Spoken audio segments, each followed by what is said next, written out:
Bakunzi ba televiziyo isanganiro kaze muri ano makuru mu rurimi rw'ikirundi tuyahera ku ngingo ziyagize. Umushikiranganje wa mbere Alangiyome Bunyoni yakiriye mubiri we userukira igihugu c'Ubuholandi mu Burundi mu byo baganiriye harimwo imigambi y'iterambere.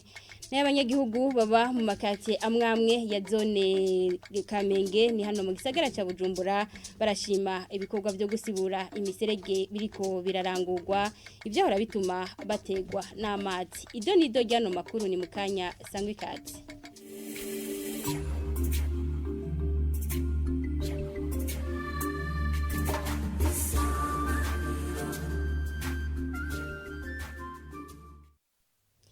Dasubiye kubaha ikaze murano makuru tuyahera mu bijanye n'imigenderanire. Umushikiranganje wa mbere Alangiyome Bunyoni yakiriye mubiri we userukira igihugu c'Ubuholandi mu Burundi mu kiganiro yahaye abamenyesha amakuru. Umuvugizi w'ubushikiranganje bwa mbere yamenyesheje ko mu byo baganiriye harimwo imigambi y'iterambere. Tumukurikire.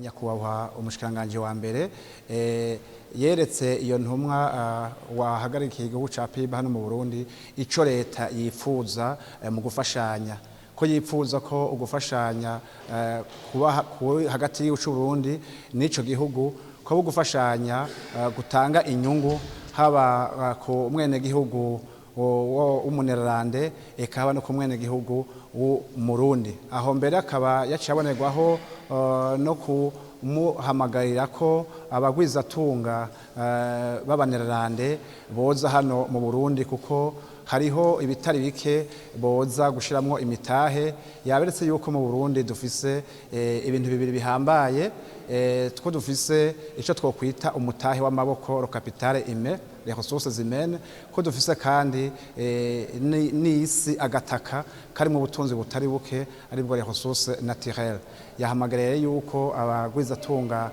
b'abanerarande boza nabo kugira ngo kwa gufashanya kuba hagati y'u Burundi n'igihugu ca Pays-Bas kibe ugufashanya kw'inyungu y'umurundi n'inyungu y'umunerarande.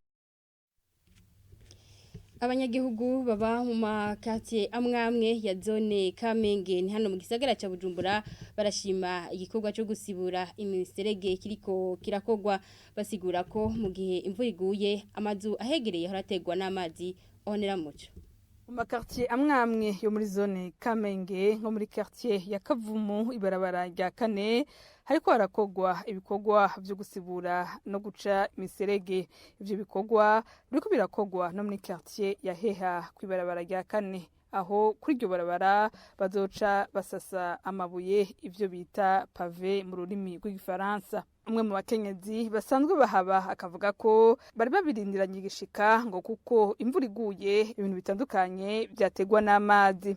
Ibi bikorwa n'ukuri bidushikire twari byifujije imisi myinshi imyaka myinshi cyane kubera yuko abandi bari baronsi barabaragiza twe turalibura amazi imiserege abana baguma bagwaragurika buri munsi kubera ya mazi y'imiserege. Turaryakiriye n'igishika cyinshi cyane. Iyo imvura iguye amazu yaratwagwa imiserege yaruzura utundu twari ngo kwibarabara twaragenda n'amazi y'imiserege imyuzurira. N'uyundi nyene arashima akabona ko byokogwa no kuyandi mabarabara asigaye. Nukuri nk'igi barabara ryaheha twebwe turashimye kubera amazi yaza menshi cyane ugasanga amazu aragiye abana ngaho baragiye n'umuferegi mugabo nibakorere ngaha gusa n'ahandi bahibuke tushaka hose ababuze amabarabara meza nabo nyine babashikire kubera nabo bari mu buzima bwiza n'ukuri kubera kuba nk'ubu buzima buri ngaha ni ubuzima bubi cyane kubera imvura yagwa nyinshi imibu nayo kaca yinjira naho tonyama mu misegetera imibu ntitushobora kuyibura kubera amazi amanuka ari menshi mugabo ubu maraya tugiye kwikira kubera turonse ibarabara ryiza cyane. Ibikorwa byo gusasa amabuye bikaba bitekanijwe no gukogwa no muri quartier ya Nyabagere aho basanzwe bita ku matafari riri muri zone Gihosha nkuko bishikirizwa n'abari ko barapima iryo barabara. Arakoze mugenzi wacu onera umuco ano makuru tuyabandanize mu bijanye n'intwari ibereye sendika Sinatefe urikwiriyemwo abigisha irashimishwa n'intambwe leta y'u Burundi imaze gushikako mu bijanye no gukosora ubusumbasumbane bw'imishahara bitonda baniwe avuga ko hasigaye ingingo ya politike kugira ngo ico kibazo gikemugwe tumukurikire. Ni kibazo leta yamaze kugira icayo ni kibazo kandi kimaze imyaka myinshi cigwa ku mpande nyinshi amasendika na leta dufatiye cyane ku masendika y'abigisha ko ariyo yateye umukono ku masezerano yerekana ingene bigiye kuzokosorwa hari kwigerekezo rya 10 kwezi kwa kane mwaka 2015 ayo masezerano yerekana urupapuro rw'inzira bwene bizokogwa kandi gushika uyu munsi tukishimira intambwe tugeze ko guko ikiringo ca mbere cararangiye ndetse n'amafaranga ya leta yari yemeje gutanga yarayatanze yose yaravyubahirije umunsi tukaba turi mu gice kigira kabiri arico canyuma kijaye no gukuraho ubunugo busumasumane bw'imishahara naco rero turavye inzira tumwe turacamwo ni inzira zisanzwe ziri mu byo twasezeranye inzira zo kuja inama n'ingingo inzira zo kurondera umuti w'amatati mu kazi kugira impande zose zishike ku byo zifuza zose ziharosa karusho turizeye neza rero yuko nkuko ibiganiro twari tumazemo iminsi byarangiye ko leta mu minsi ya vuba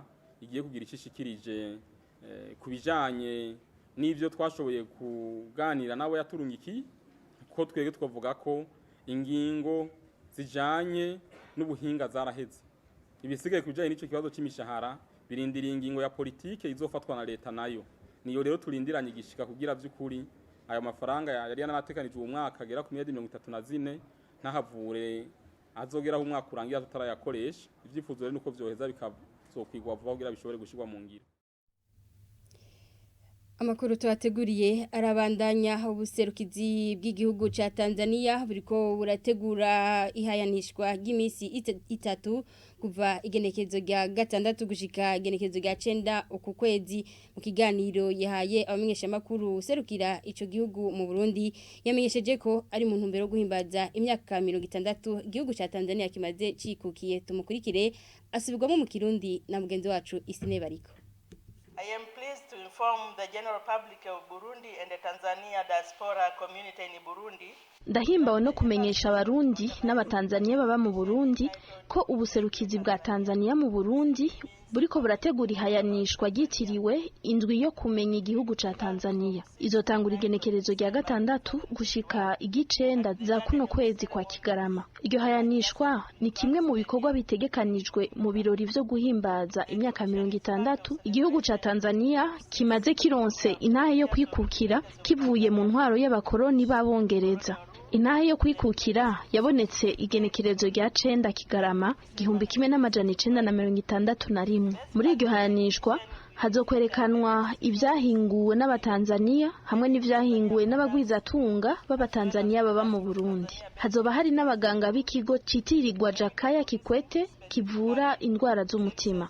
Kazoba kandi arakaryo ko guteza imbere ururimi rw'igiswahili, ururimi rukoreshwa n'abantu bagera ku miliyoni 100 muri Afrika, ururimi rwa mbere muri Afrika rwemejwe n'ishirahamwe UNESCO, aho umunsi mukuru wahariwe ubwo rurimi uzohora uhimbazwa igenekerezo ry'indwi ukwezi kw'indwi uko umwaka utashe. Whereby it will be celebrated on 7th July of each year. Ano makuru tuyasozerere muyavugwa mu makungu mu gihugu gihanira Republika Demokrasi ya Kongo umugera wa COVID-19 uratera ingorane kubijanye no gukwirikirana abagendana umugera wa sida nkuko tubikesha bagenzi bacu ba Eho News. Izo ngorane zituma abagendana umugera wa sida bataronka imiti imwe yo gupfufahaza. Ni mu gihe genekezo rya mbere Kigarama uko umwaka utashe amakunga himbaza umunsi wahariwe kugwanya umugera wa sida. Francine Deobgayo.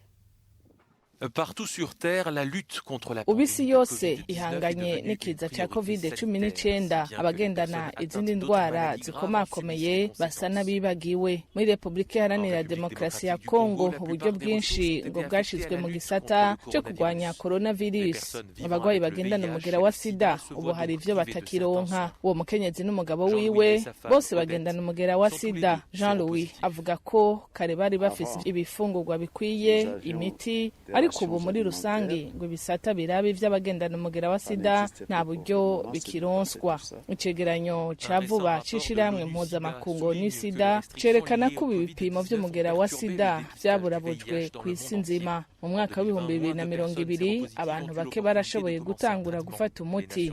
Ishirahamwe mpuzamakungu ni kibutsa ko sida ari kiza ruhonyanganda wati ibyo dukenera byose dutega amaboko amakungu, dutegerezwa gukora ibishoboka tukanigana nuko ububiko tudasanga bwera bwo kuva covid na Ebola bitanguye kuvugwa uburyo busa n'ubutakiboneka. Abagwaye cyo kimwe n'abavuzi barazi neza ko amakungu adaterereye icizere cyo guhangana n'umugera wa sida gitera kigabanuka. Les soignants savent que sans l'aide internationale, les espoirs de vaincre le sida s'amenuisent.